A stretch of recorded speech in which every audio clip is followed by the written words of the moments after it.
এই সেরা নববর্তার যে পুরস্কারটা, এটা পড়েছে রায়হান রাফি এবং প্রেসার কুকার টিমের জন্য। এটা আমি পড়েছি রায়হান রাফি এবং প্রেসার কুকার টিম এবং আমার আম্মুকে ডেডিকেট করেছি। আসলে অনুভূতিটা অনেক ভালো, কারণ প্রেসার কুকারের জন্য আমি অনেক অনেক অনেক সময় এবং পরিশ্রম করেছি। তো আমি জানি না আসলে আমি এটা ডিজার্ভ করি কিনা, অবশ্যই আমার সাথে আমার বাইরেও আছে, আমার সবার ভালোবাসা আছে, ওই জায়গা থেকে এটা পেয়েছি। আমাকে না বাংলাদেশি বা ইউএসএ বলে না, আমাকে বলিউডের সাথে কম্পেয়ার করাটা বেশি।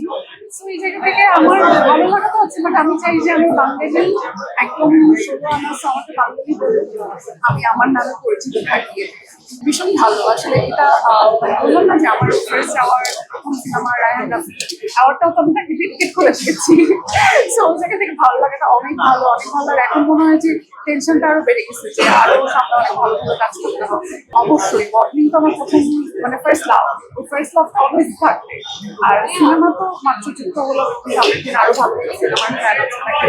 মডেলিং এবং অ্যাক্টিং তো একদমই আলাদা। আমি যখন মডেলিং শুরু করে আমি ঘুমিয়ে করেছি, আমি সব কাজ আসলে ভালোভাবে প্রপারভাবে শিখে করতে পছন্দ করি।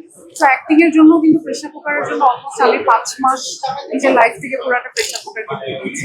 তো ওই জায়গা থেকে অ্যাক্টিং অনেক ডিফিকাল্ট, কিন্তু মানুষ পারে না এমন কোনো কিছু তো নেই। আর রাফি এমন একটা ডিরেক্টর, সে তার আসলে আর্টিস্টের কাছ থেকে বেস্ট কাজটা বের করে করতে পারে। And hats off to the team. ওর টিমটা ভীষণ ভালো, তারা আমাকে অনেক হেল্প করেছে। এটা তো বলবো না, এটা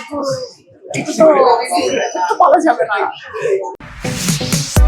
Stella featuring next level. Well done, side by side, Fridge.